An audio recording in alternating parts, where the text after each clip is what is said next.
Hey everybody, welcome back to the Live Ultralight podcast powered by Outdoor Vitals.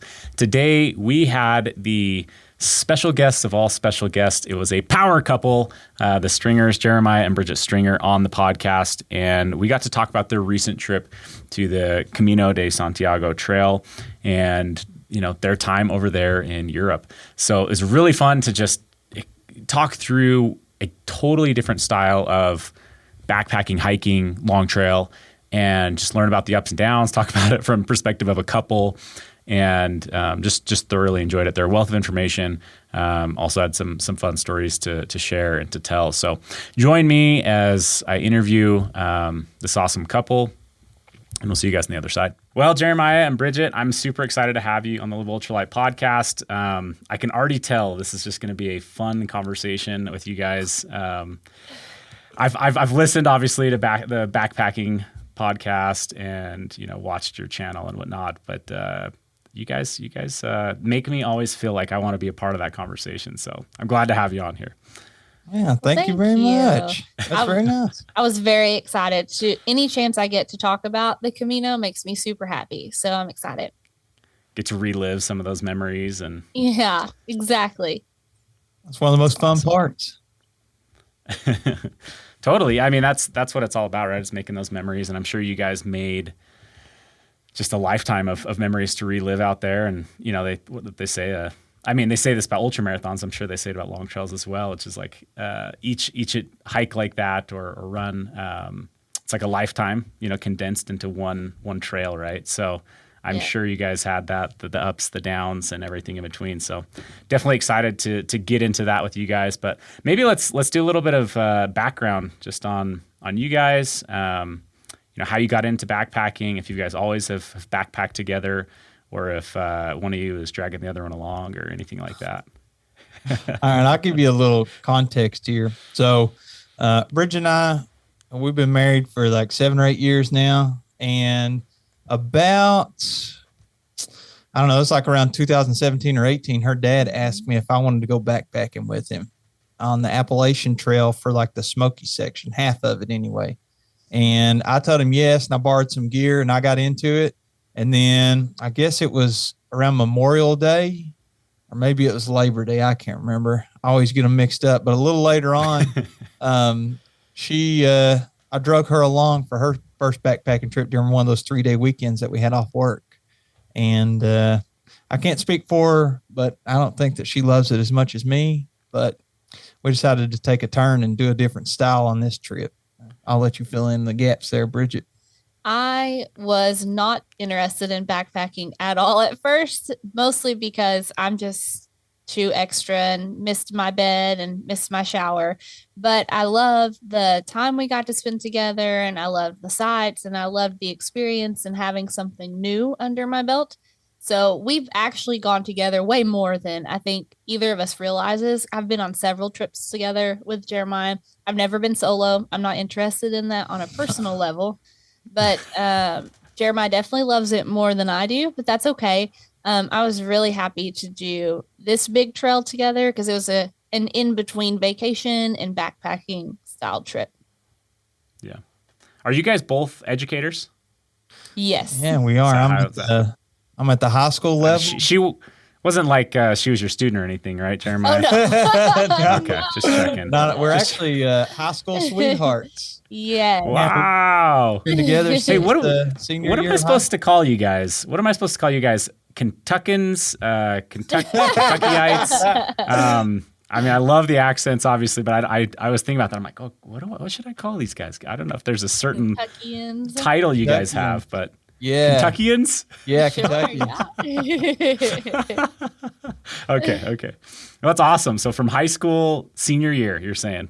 Mm-hmm. Yeah, and then went to college together, graduated, both become educators. Now we get summer break, so we get 2 or 3 months off there in a row. Mm-hmm. And that makes the backpacking possible, you know, for me, for the longer trails. I've done a couple of those. Mm-hmm. And then Bridget, I think the longest that she's ever been with me, we did in the Foothills Trail. Yes. And that is, it basically is the border of North and South Carolina for about 70 or 80 miles. So she got a little taste of what a week or so on trail is like, and, you know, got to get dirty and not shower for several days in a row.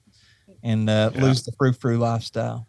But it was good. It was a good first experience for doing a long trail. I ended up injured on that trip, on the Foothills Trail trip, but I didn't want to let it stop me completely from going backpacking. So we just opted to do shorter mileage days after that whenever we did go together.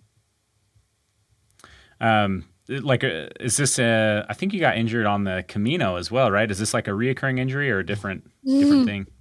Nope, it's different. Okay. Okay. Would you like for me to go into that? Maybe we'll circle back into it as we get into the rest of the story. But yeah, just thought I'd check. But no, that's a big endeavor. Jumping in 780 miles, you really get your feet wet. In fact, we do what's called a 100-mile challenge here, and with a lot of our followers. And to us, we feel like, getting 100 miles onto a trail, it really allows you to get immersed into a trail. 70, 80 miles on trail, right? 5, 6, 7 days. It gives you a lot of getting immersed into a trail. Obviously, it's different, and everyone that's like done like a real Thru-hike of a couple thousand miles, they're going to argue with that. But everyone has the different preferences, right? Like some people, that's never going to be a possibility, and or even a desire, right? But no, I think that's a pretty good background, I guess, to go and approach something like this next hike that you guys have done. So before we get into the actual Camino, I do got to ask, was Jeremiah's hair always this good? For as long as I can remember, he's had pretty good hair. Yeah. Yeah, I don't think it was until college that I actually started styling it. Mm-hmm. It looks yours, man. Your hair looks great as well. Yes. No. I just have this. That's it. No styling needed, right? But okay, so let's jump into it. What got you guys interested in the Camino? I have, I've heard of it off and on, and I realized just even in doing some research leading up to this that there's different trails. I didn't really even realize that. I feel like everyone kind of talks about it like there's this one trail and everyone does the one trail, but there's some different trails. But I'm curious, which one you guys did and what got you interested in it to begin with. Sure. Start. Yeah, I'll start. So like you said, there's a number of different routes you can take. And just a little background on the Camino. Camino in Spanish means like I walk. So you're walking to Santiago, Camino de Santiago. And originally, historically speaking, there wasn't just cars you could drive across Spain. Once a year, if I'm correct, there would be a pilgrimage where everybody would travel to Santiago to a church. And they would travel from different parts of Spain as well as France. And that's what kind of creates the different routes. And Portugal. Yeah, Portugal as well. So those are all kind of there together, Spain, Portugal, and France. And I'm sure other countries as well. But they would take this pilgrimage. And since they're coming from different places, you kind of had the main routes. And those main routes became the different paths. So we chose to take the French route. It's called Frances. And we decided that one, I think, probably because it's the most popular, and we'd seen videos online, and the entry level for it, there was so much information since it's the most popular that it was a little bit less intimidating because you're going for several weeks. It's around 1,000 kilometers if you do all the way to the coast. And I think that's mostly why we picked that route. You want to take over from here? Sure. Whenever Jeremiah first started backpacking, before I got involved, we were doing research on different trails around us that were nearby and doing a lot of research on YouTube, honestly, and came across the Camino through some other people's videos. So it's been an interest of ours for a few years. We just never planned accurately for it. Like we never made the decision for that summer until this past summer. So we saved up some extra money to make sure we were good to go for it. And then we decided to make it happen this year. I'm really glad that we did. And I'll add the biggest deciding factor in picking Camino instead of some other long trails that we could choose from is it put Bridgette close to civilization. Like every night we could sleep in a real bed, that you could shower every day. You done laundry every day. So you always had on, for the most part, clean clothes and a clean bed. And, you're walking all day in the environment, but then you have climate control in some of the places where we stayed. Yeah. No, it definitely is a unique trail in that aspect of things, right? To be able to get back to civilization every day and approach such a long hike or pilgrimage, right? In that way. So you guys kind of been planning this for a little while. You get over there, you start off on the trail. Walk me through like day one and how things shook out. And if it was like, if you guys just nailed preparation, if you felt like just totally ready to go or yeah, just kind of get me to the trail and on day one then. All right. Well, first we started in Kentucky and then we had walked all the way over. Swam across the big pond. Now we had to take a connecting flight, right? And we were 1 hour into our connecting flight and had to do an emergency landing in DC and then sat on the runway for like 3 hours. So that kind of delayed our trip. And then you still get to fly over the Atlantic. Yeah, you had to fly over the Atlantic, which from there was still 7 or 8 hours after being on the plane for 3 or 4 hours. So it started off a little rough.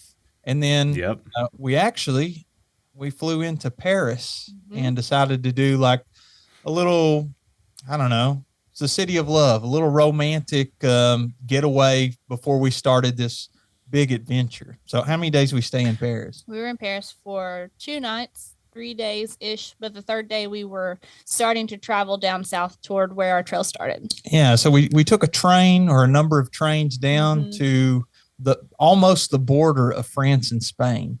And you stop in at, you can go to a number of different places. We went to the Pilgrim office and got it's like a little Pilgrim passport. And basically it allows you to stay at the different hostels and albergues, they call them, whenever you're there. So you don't just have like homeless people wandering in and taking advantage of a $6 bed every night. It's supposed to be reserved for pilgrims. So we had everything planned out, but we did have to take a taxi from the Pilgrim office in the town where you start to a nearby town, and then the next morning taxi back. And then we decided the first day is like the hardest day. Really, you're supposed to start, and then you end up in Roncesvalles at this giant old monastery. Yeah, it's a monastery that now hosts pilgrims, and there's, I don't know, like several hundred beds in there, and it's like 4 or 5 floors. It's this giant old church that's like on a compound. And you cross I think I would say it's the second highest point, but you're literally walking up a mountain all day for, I don't know, 15 miles or so. So you can stop short of that and stay at a place called Orison. And there's actually one more albergue that was just another kilometer further, but we opted to stay in Orison the first night. Yeah, and we picked Orison. There's a YouTube channel called Homemade Wanderlust. A girl that runs it, her name is Dixie. I'm sure a lot of your listeners have heard of her. And she stayed there as well. And I actually spoke to her about it. And she was like, yeah, you should definitely check that place out and reserve it a couple months in advance. So we followed her advice and booked it out. And the problem was we arrived, remember, it's supposed to be a whole day walk, but we cut it short. So we arrived there at like 10:30 a.m. And then a.m. So, but I will say it was our rainiest day. Yeah, that's true. It was a rainiest day. A really rainy day. They're like, you can't check in yet. We haven't even kicked people out yet. Yeah. Well, the only thing that we had to do, you could drink beer and coffee all day. All day. That was awesome. Relax, pick out whatever bed you wanted, take a shower, hang out. Like stacking mattresses, getting real comfy. It was actually really awesome because some of the other people that stayed there, you build relationships with. So if you have all day to hang out, you sit, have a drink, talk to each other. We met some lovely people that day that we kind of crisscrossed with for the next week or so. One person in particular that really kind of became part of our trail family, quote unquote, if you will. Tramley. Yeah, let me get the right verbiage here before we get going on that. Yeah, we put together a little tramley starting from day one. So I think the first day I would consider a success. What do you think? It was definitely tough. And I was like, oh my gosh, I don't know if I can do this for 5, 6 weeks, but I was really glad I did. And it was exciting, super fun. And it was the best part was meeting all the people in the afternoon and in the evening time.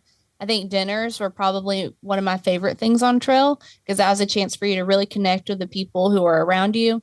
And you get to rest and relax and then prepare for your next day mentally. And it was just a super great first day.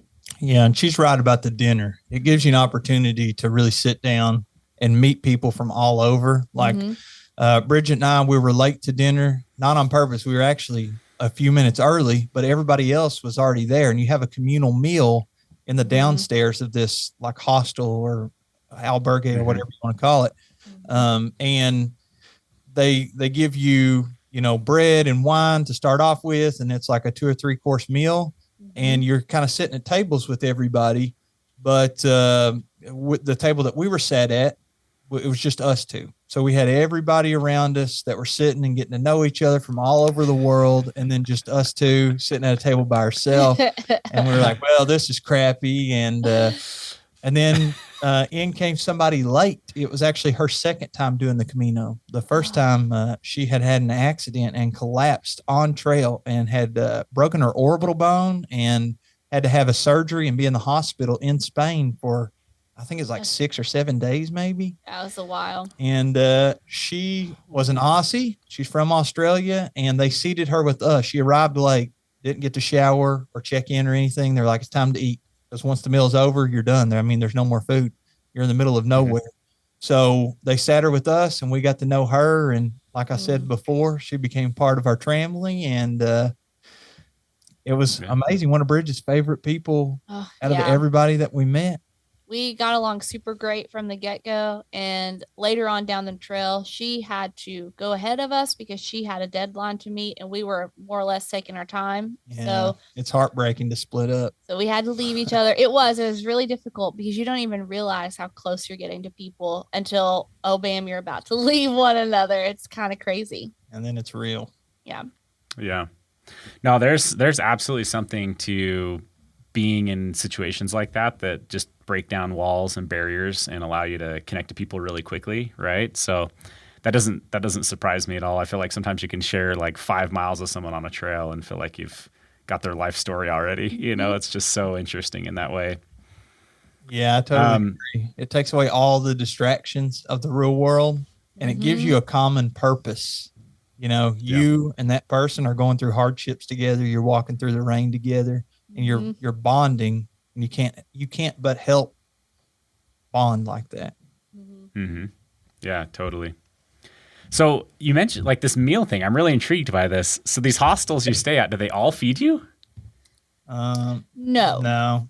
But it depends on where you stay at. The albergues are the ones that mostly did the communal meals. Those are the cheaper stays, and they had the most bunk beds usually in their facilities. So most of the time they do a pilgrim menu or some kind of a communal meal. Now a pilgrim menu is the same sort of situation. It's just at a different restaurant and it's like 3 courses. So you pick your first, your second, and your dessert, and you get wine and bread with every single meal, but you always plan to meet with people and eat with them. It was very rare that it was ever just me and Jeremiah whenever we were out there eating. Yeah, you kind of have a few different choices on your meal options. If you want to go as budget as possible, you can cook your own foods. And typically there's going to be a kitchen in each of your albergues or hostels or hotel or whatever you decide to book. And if dinner is included, normally it's like an extra 10 euros or like $11, $12 US.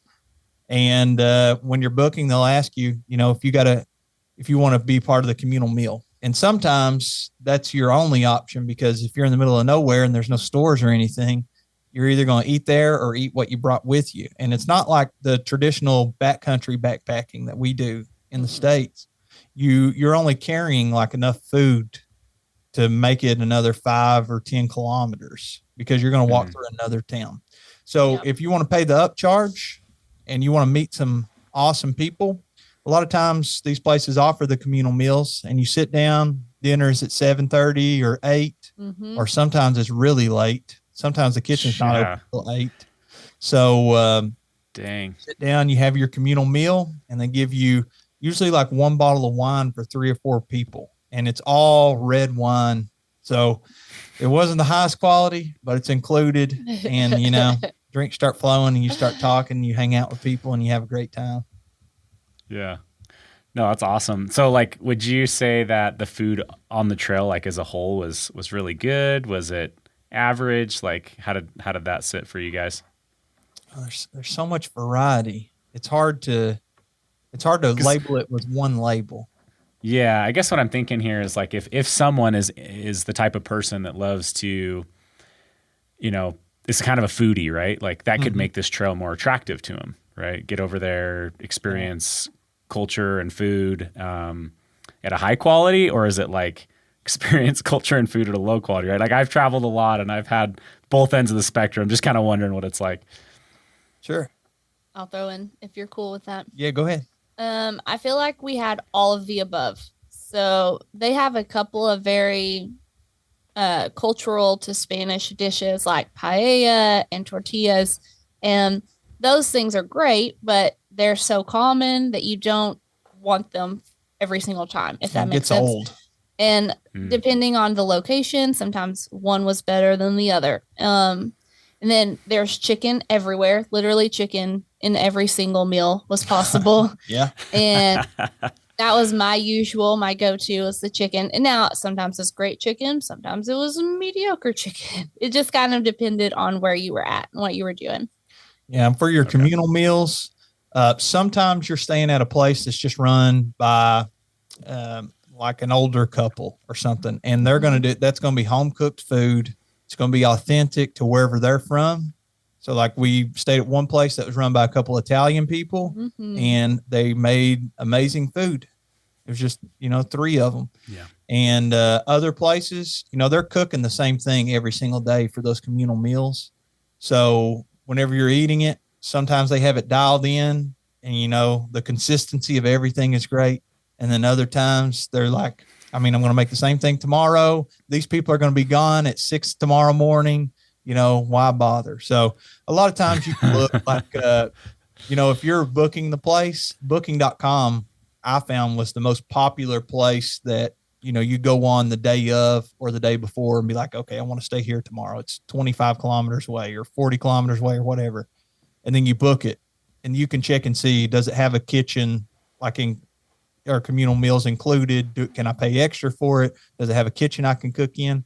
Now you're going to hit like, I don't know, 5 or 6 big cities. Mm-hmm. So in those cities, typically we'd break up the Spanish cuisine because if you're eating tortilla, which is that's like an egg cake. Yeah, it's like eggs potatoes with potatoes. And eggs and sometimes cheese, sometimes onions and peppers. Yeah, and they whip up these eggs and then they bake it in like a big pan. It literally looks like a cake. Yeah, it looks like an egg cake.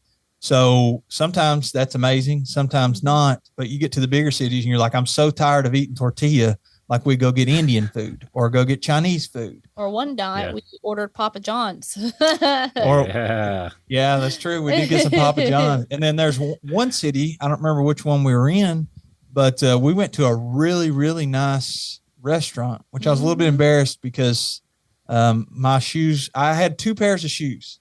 I had the shoes I was walking in every day, trail runners, and then I had Crocs. So those are my choices. And you don't have any nice outfits.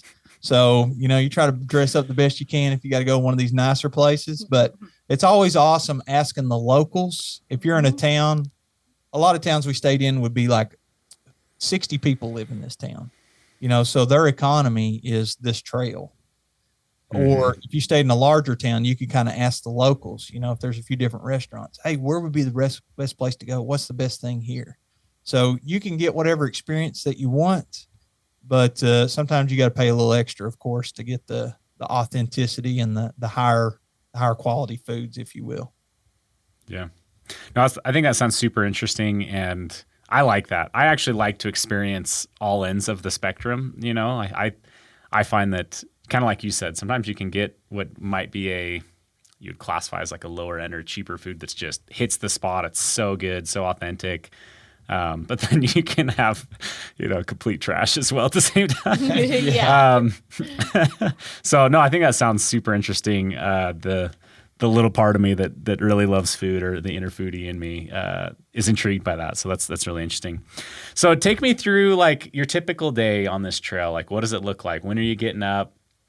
How long are you actually hiking? And you've touched on a few of the things that I'm sure you'll cover again here. But yeah, I'd love to just hear kind of what the typical day is and how it might be different than per se, a Vermont long trail experience. Sure. What time we normally get up?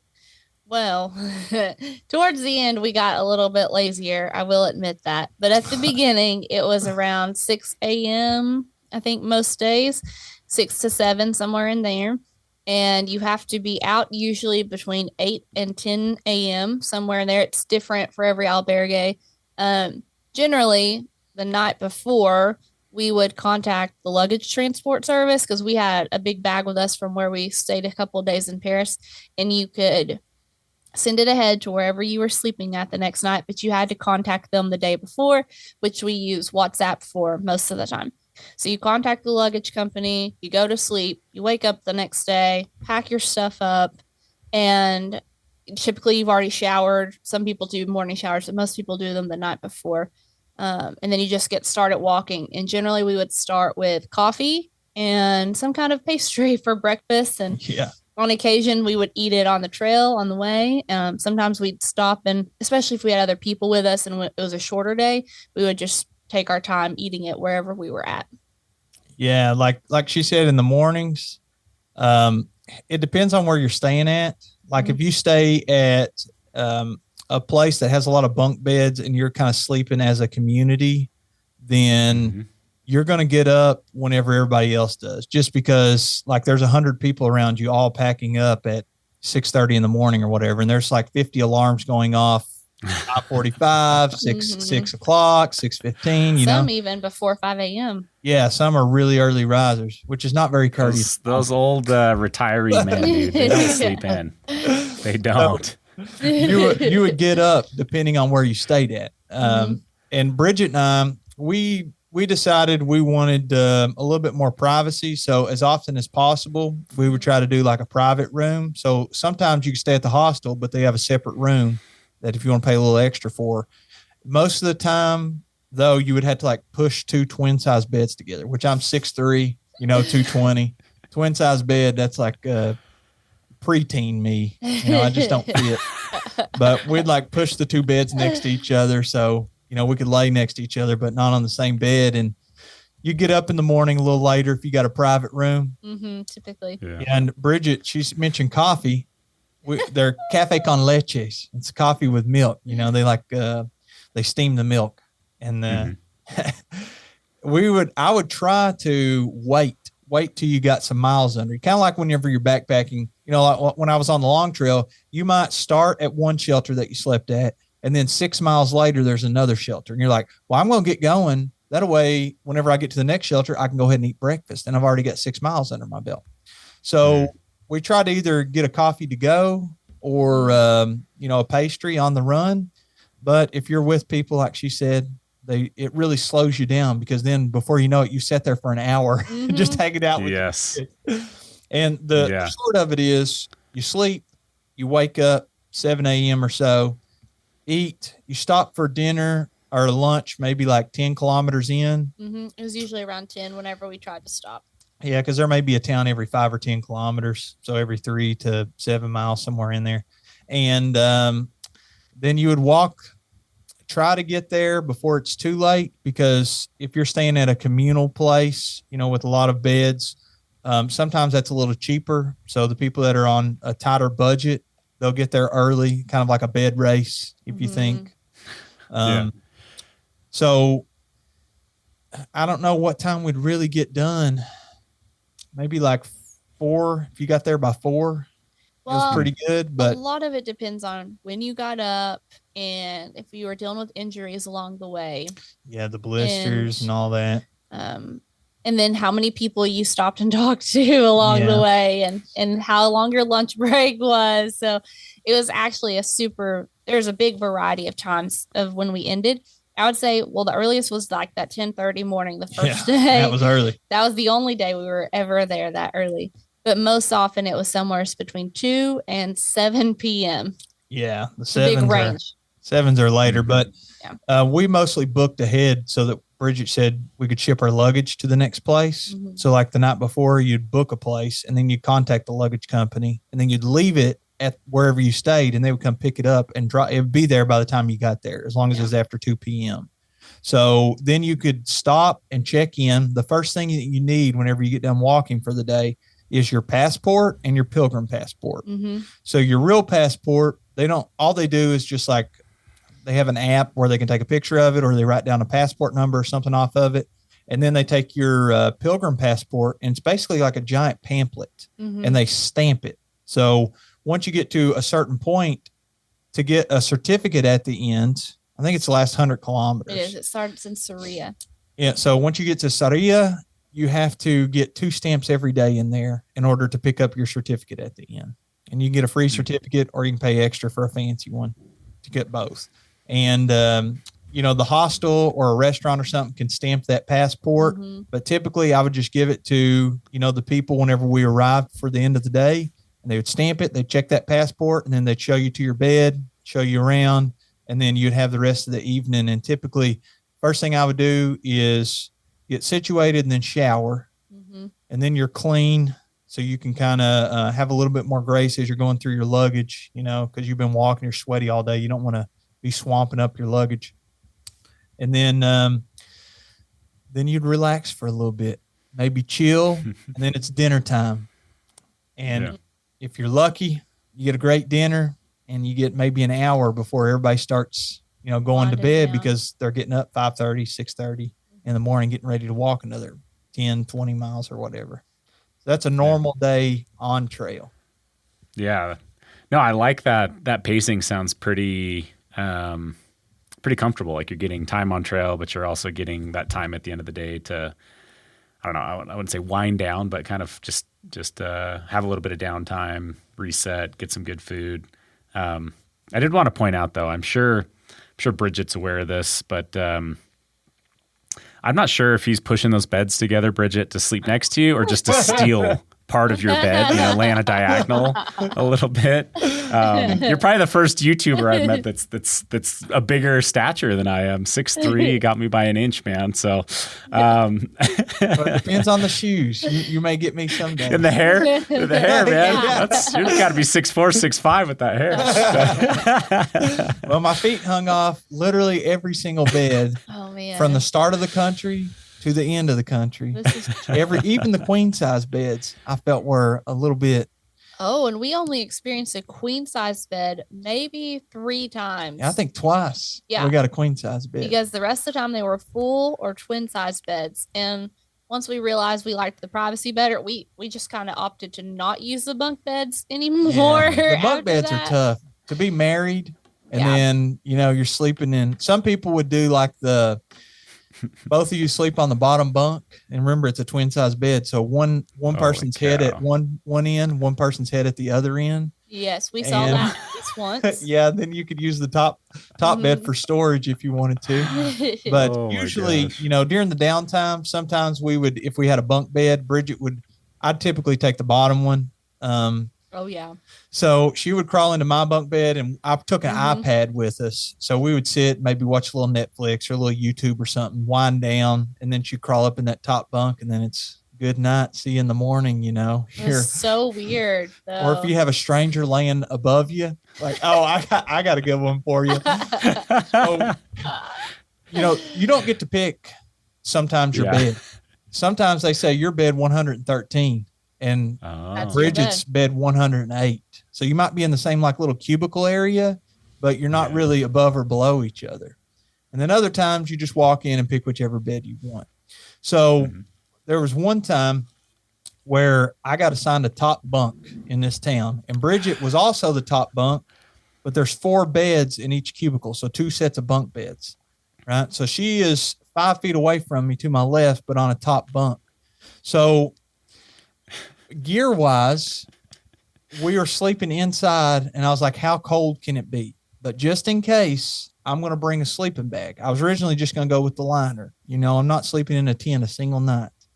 So I use the liner, but I sit my sleeping bag out next to me just in case I get cold about 3 or 4 a.m. It starts dipping into the 50s, and you're like, ooh, windows are open. It's a little chilly. So I'm asleep. I wake up, but I'm prepared. I got that sleeping bag next to me. I'm in my liner. I reach for my sleeping bag, and it's not there. And I'm like, oh, I'm on the top bunk. It must have fell off. So I look over, and it is laying down below me. It's between me and the wall. So I reach down there and grab it, and I get it about 3/4 of the way up, and then it gets tugged back down to the bottom bunk.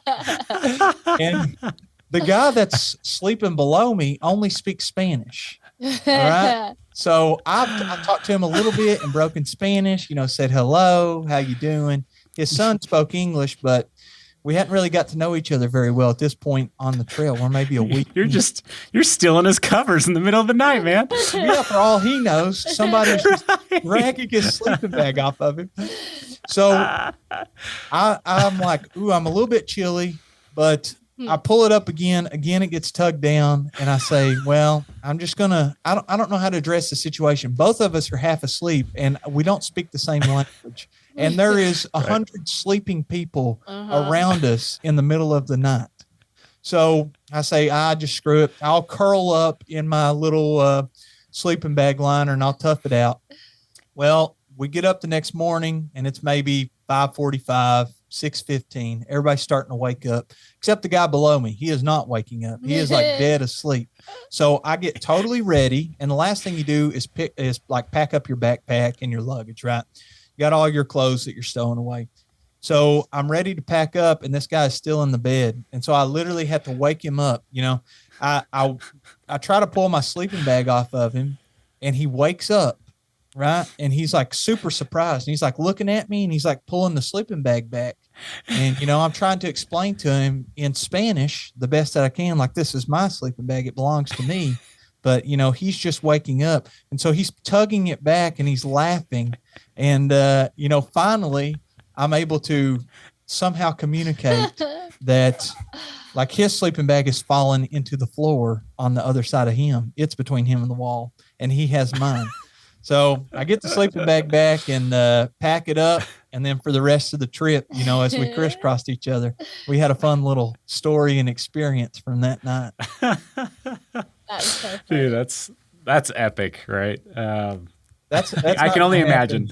Yeah, that didn't happen on the long trail. Never had that situation come along. You're not fighting over a sleeping bag with someone.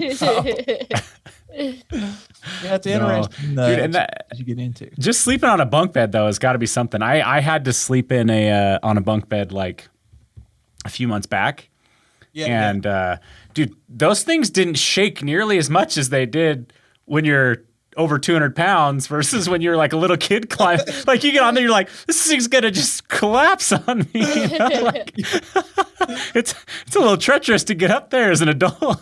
Yeah, it's Bridgette climbed up. I don't know how many I climbed up.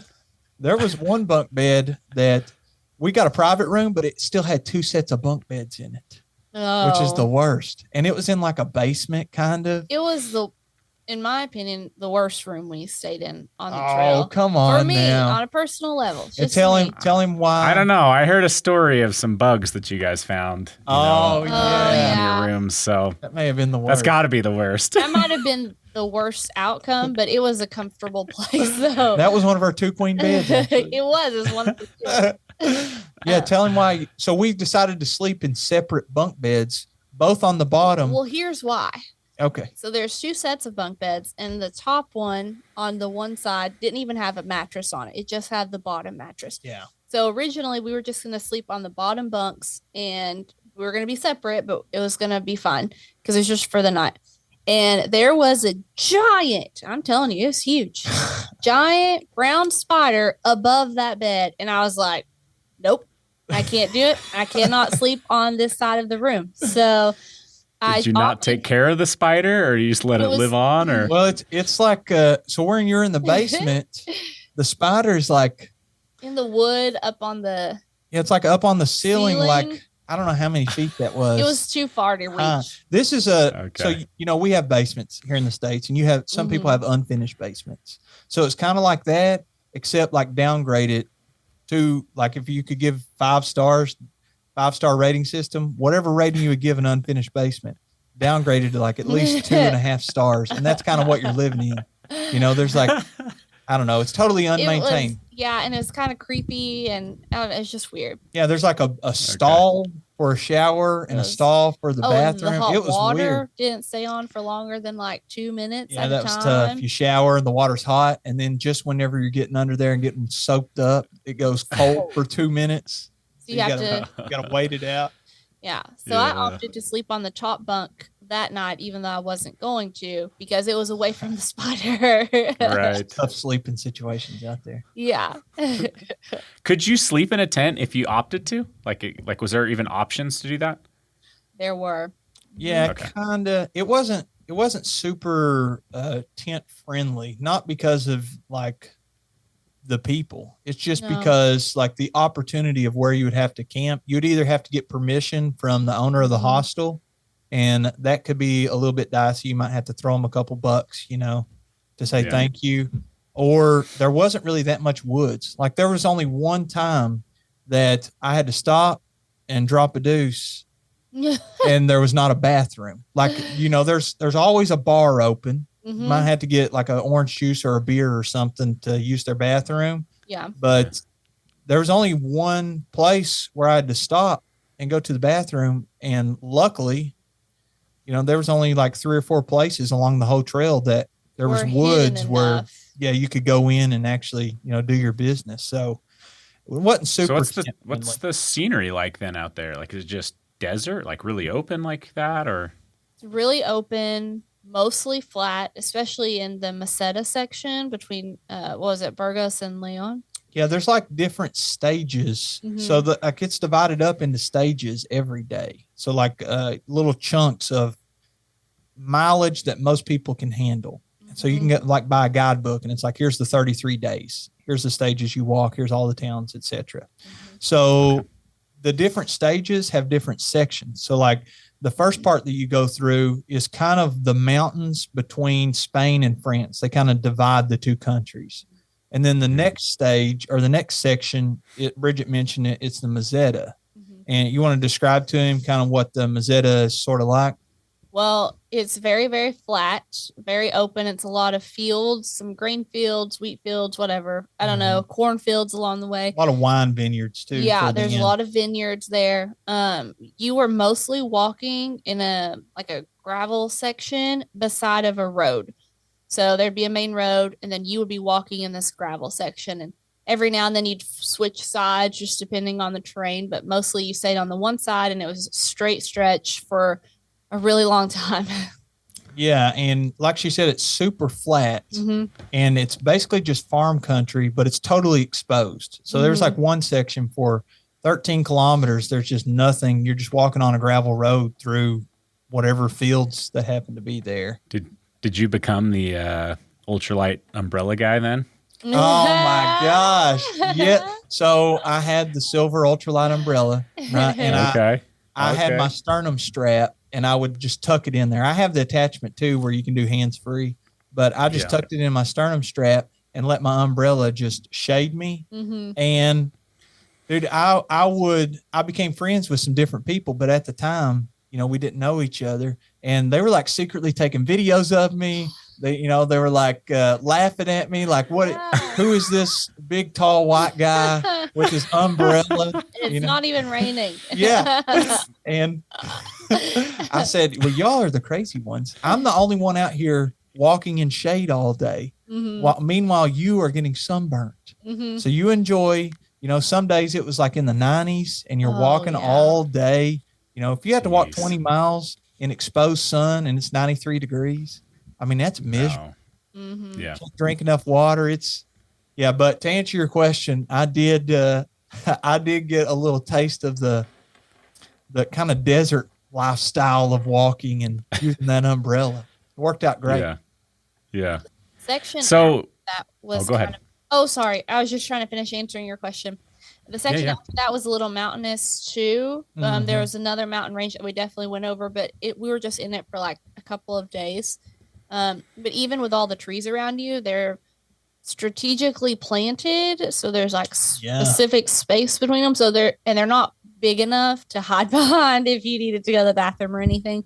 So a lot of times you had to go on this little side road, and somebody'd have to watch and make sure that no one's coming. Yeah, If you had You to got the umbrella. You just pitch it on its side, and you got instant that's a good coverage. idea. And That'd have been good. From the Yeah. umbrella. She took a lot of pee breaks. I can't help it. Yeah. well, you got to drink a lot when it's that hot, right? I mean, you yeah. got to be pounding water. So, All the time. so what's it like to be walking just on a road? I don't know, 10 miles straight, hot desert. Like, a lot of people would hear that and think, like, that doesn't sound fun, or that sounds a little miserable or something, right? But I know that you guys are going to have something profound to say about that. So Well, if you're walking with other people, it can be really entertaining. Definitely. But a lot of times, I kind of have a routine that I like to do when I'm backpacking. The first hour or two, I like to not do any music or podcast or anything like that. And I like to just reflect, pray, talk to my creator, get in touch, try to get in touch with nature and really connect. And then, as the day starts heating up, starts getting a little hotter, maybe a little more miserable, you want to throw in some distractions, maybe an audio book, or maybe a podcast, or maybe you want to walk. what is Jeremiah Stringer into when it comes to audiobooks? Besides math equations and I don't know. I really enjoy the nonfiction audiobooks. So something that's going to teach me, something that any topic that I'm interested in. But I can't give you any specific titles of the ones that I listen to. It's fine. You're good. You're good. Just curious if it was like fiction or not, because I listen to a lot of nonfiction, but I can find myself really just like wanting to check out on fiction. I think from the time I was like a kid, just reading whatever it was, I was of that era that probably grew up on like Harry Potter, you know what I mean? So like sometimes I'll have like a desire to just read something super, super like that and just kind of like fully check out. But no, just curious. You can veg out on the fiction. Like fiction wise, I typically will go with either post-apocalyptic, maybe zombie, maybe not, or something spacey, something like Hitchhiker's Guide to the Galaxy, kind of that vibe. So good story, but also kind of sci-fi. Uh-huh. Yeah. Nice. Awesome. So, but anyway, so you're distracting in the middle of the day. Yeah. And the best thing about being in that state is you learn your limits, but you also, there's only one person you're depending on, and it's you. So all you have time to do is think. And it really, I don't know, it gives you a chance to block out all the distractions of like this synthetic world that we live in, with all of the pressures that you get from social media and just the daily life, the grind that, everybody is on. And it gives you a chance to just be in your own head and try not to get too deep in there, but it gives you the opportunity to just think. Because if you think about your normal day in everyday life, you're always busy doing something. And how often noisy. Yeah, all the noise. So how often do you have the chance to just sit down or, walk for 8 hours and not have to worry about any of those problems and really make big boy decisions? Like, you may want to do a job change, or you may want to have a child, or you may be dealing with the loss of something, maybe a loved one, or, you may be going through something, and you really get the chance to, not have any of the daily problems, to really just deal with what you need to deal with. What do you have to add? My favorite thing during that section was listening to good music, anything that was upbeat. And then first off, it made me go faster. I think it's because I was in a better mood. The second, I could just do my little dance moves and make my way down the trail. Is a lot more fun whenever space umbrellas out, just jamming away, right? Yeah. That was my favorite. Awesome. But I like a good fiction book just to add to that conversation. If I can get a good book that's intense, mystery, something that draws me in with the characters, then I'm like all about it. Mm-hmm. Yeah, and I will give a little pro tip here. If you're going with your spouse, oh no, just try joking. for the music wise. If you want to, do a little bonding, you want to have a little fun together, and you don't want to use like a Bluetooth speaker, then you can do, if you got an iPhone, which both of us had iPhones, you can get AirPods or like Beats. Beats are owned by Apple. So anything owned by Apple, you can do the shared audio on. It's very user friendly, and you just click a button and now you're listening to the same music. You're singing, you're dancing together, you're having fun. And it's like a little bonding. Yes. This is true. Also, one of my I would pay for some B-roll of you guys just dancing down the trail to the same jams. So if you have it, dude, I will pay you for it. I don't know what I'll do with it, but I want it. I have B-roll.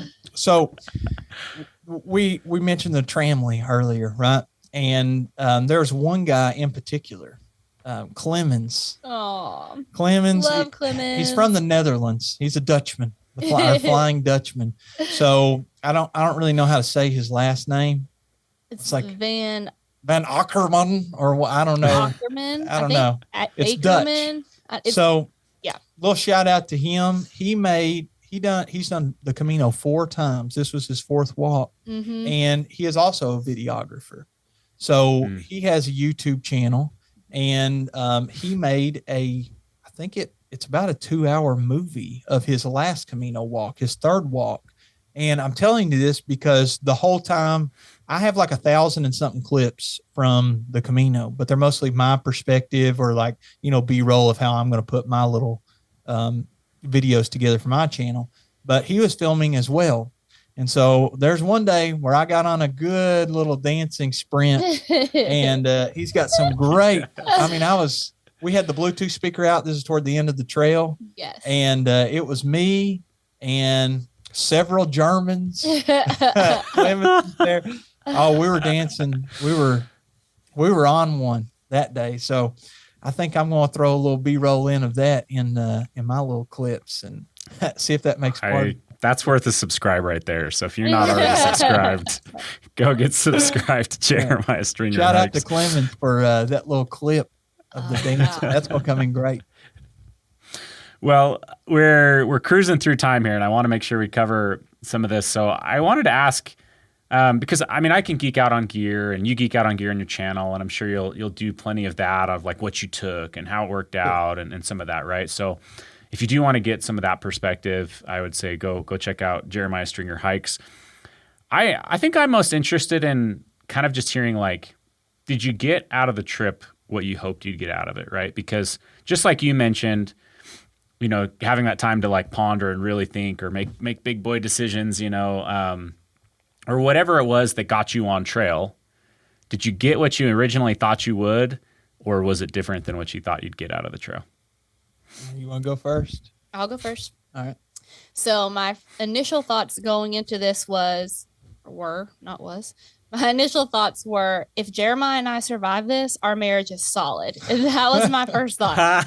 So for me, going into it, it was, I want to make sure that we're all in 100%. Not that I've ever doubted that. I haven't. But 24/7 time versus 8-hour time is totally different. And I know that I can be a lot. And so that was my initial perspective going in, was this is going to be a good test of our marriage, make sure that we're solid and we're good. It's going to be a good test of my strength, especially emotionally, being out of my comfort zone. And granted, we had our moments because we are imperfect humans. I feel really confident having left the trail the way that we did, because we got done and I was like, yes, we're good. And then mistakes were made, and we were not good for a solid 24 hours. Yeah, the transportation home. Oh, it was a disaster. You guys were like, you're booked to sit next to each other. You're asking for seat changes. No, I think you guys were spot on doing the France thing beforehand, right? Get your alone time in France or whatever before, because by the end you're like, no, separate rooms, please. No, we were missing a ticket. Yeah, we missed a ticket. We had to like book a different hotel and take a train at like 5 a.m. 5 a.m. train. We were supposed to be in Madrid that night by 9. We didn't get to Madrid till the next day at like 9 a.m. So we weren't fed up with each other or anything. We were just trying to make it home and make our flight. Situation. It was interesting to say the least. But we did it. We survived. We survived. We're still married. and happily too. And we came home, and I just realized that I miss the people and those connections that I made. And I miss the simplicity of just getting up and walking every single day. You don't have to worry about a house. You don't have to worry about bills. You don't have to worry about like our dogs. We don't have to worry about anything besides what was happening in that moment. And so for me, it was a big test of who I am as a person, what my strengths are, what my weaknesses are, a test of our marriage. And I feel very successful having come out of the Camino with that in mind. That's so awesome. Yeah, I think that's phenomenal. I've been thinking a lot about that lately, of just how, how the heck can I like continue to simplify like my life in this crazy, noisy, busy world we live in, but like there are things that you can do to simplify and de-stress a little bit that, yeah, they're not going to be like easy to do or whatever it is. Even if it's just something like living within your means, like there's just so many people that get so upside down and everything, and or whether it's just getting so much better at just saying no, like, no, I'm not going to overextend myself by booking all these things or saying, there's just a lot of that I've been thinking about lately. So, because you get out on a trail and it's like, holy cow, this is so nice. Like tomorrow I literally leave for Colorado, and I'm going 5 days into a wilderness or 6 days into a wilderness where there's no cell phone service for 6 days, like period. I'm not coming in and out of the wilderness. I have a Garmin, right? But like you go through like stuff like that, and then you come back and you're like, what? Like it's you have this like polarizing view of like, man, I was really happy over here, and I come back here where we have everything, and like, so anyways, I think that's a really cool perspective. Yeah, it's weird how sometimes life is easier even though you have to do something hard every day. And here where we live in the States, I have a white collar job, so it does use your brain a lot, but you're not doing manual labor and you're not walking 20 miles a day. And it's crazy how like the easier life can sometimes be harder. And it's probably just because all the stressors, and like you said, you can do stuff to kind of abstain from some of that. But the simplicity is simple life can be a super happy life. It's really what I kind of wanted to like refresh myself on for the trip was just the practice of, to have a happy life, you need relationships and purpose. And those are the two things that you get whenever you do a long trail. If you're willing to like be part of relationships and you want that experience, it's easy because you're doing something that you have purpose in, that all the other people that are also doing have that same purpose every single day. And so you have that in common. So it's like an automatic icebreaker. And then you start talking to people and you build those relationships. And before you know it, this person you've been talking to for the last 3 weeks becomes part of your family. And then, like I said earlier, it's super sad to kind of split up. But we had like a core group of 10 people. You all go your separate ways, go back to that busy life. But I think I got out of it exactly what I wanted. And I also, even more so than that, I wanted Bridgette to have the experience of what's it like doing one of these long trails. Because even though she didn't want to do like the woods style long trail in the backcountry, like the long trail or Appalachian trail or something, I did the long trail. And for a month, I got to know a group of people and had a trail family by the time that we split. And I wanted her to get some of those same relationships and get a similar experience, but still have some of the amenities from home. And we check marked all those boxes.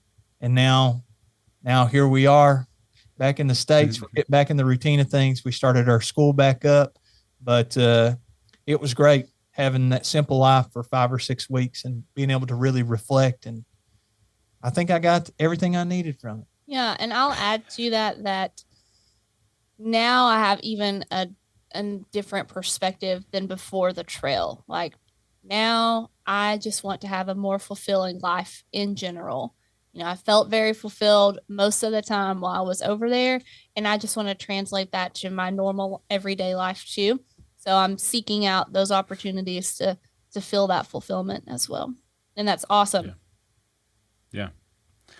Well, I think it sounds like an awesome trip. I think it sounds like you guys, you went into it with such awesome expectations, and it sounds like you got out of it exactly what you wanted. And it's very inspiring and, makes me aspire to go do something similar. Right. So, really, really cool. You guys are the power couple now here. So, well, thank you. I'd urge you, if you don't have the time to take a month off to go do that trail, but you could take like a 2 weeks off, start closer to the finish line or pick a different route and do that, because it's a totally different but amazing experience than the backcountry. It's totally worth it. Yeah.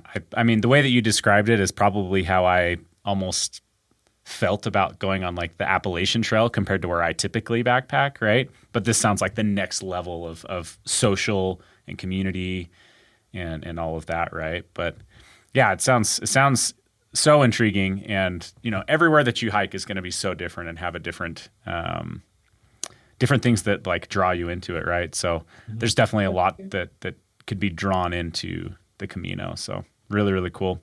Well, any last words? You guys want to say anything I missed that you really want to cover here? I'm sure there's so much, right? We're talking for 1 hour and condensing a month of your life. So yeah, I would just, I'd say if you're ever interested in doing anything backpacking related, whatever it is, just start. Like that's the number one key. So anybody that's listening, whatever it is, just start it. That's the hardest part. That's the hardest part of anything, whether it's going to the gym, whether it's, doing a diet, whether it's backpacking, whether it's a sport. First step is to start. So start as soon as you can. Enjoy your life as much as you can. It's too short. Life's too short. You need to really enjoy as many moments as you can. Yeah. Well, that's awesome. Well, I mentioned it, but go check out Jeremiah Stringer Hikes on YouTube. You can also check out the Backpacking Podcast, where you can hear from Jeremiah as well. And I think occasionally Bridgette makes her way onto the show. So every now and hopefully we see more and more of you on the YouTube channel and on the podcast, right? But make sure to go subscribe to those channels and learn more about this trail, learn more about that experience, as well as the wealth of information that Jeremiah has to offer. So thanks again so much for coming on the podcast today. We really appreciate it. Thank you for having us.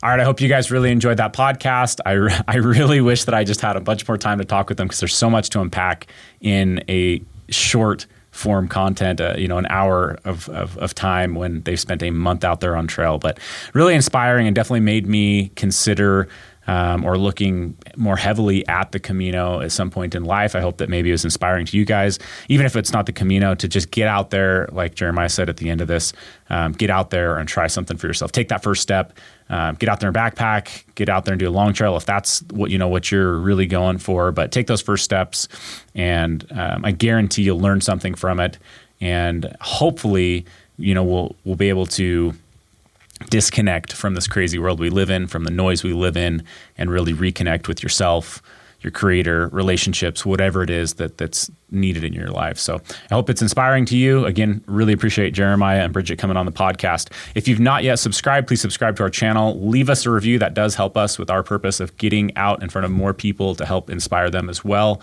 And we'll catch you on a future episode.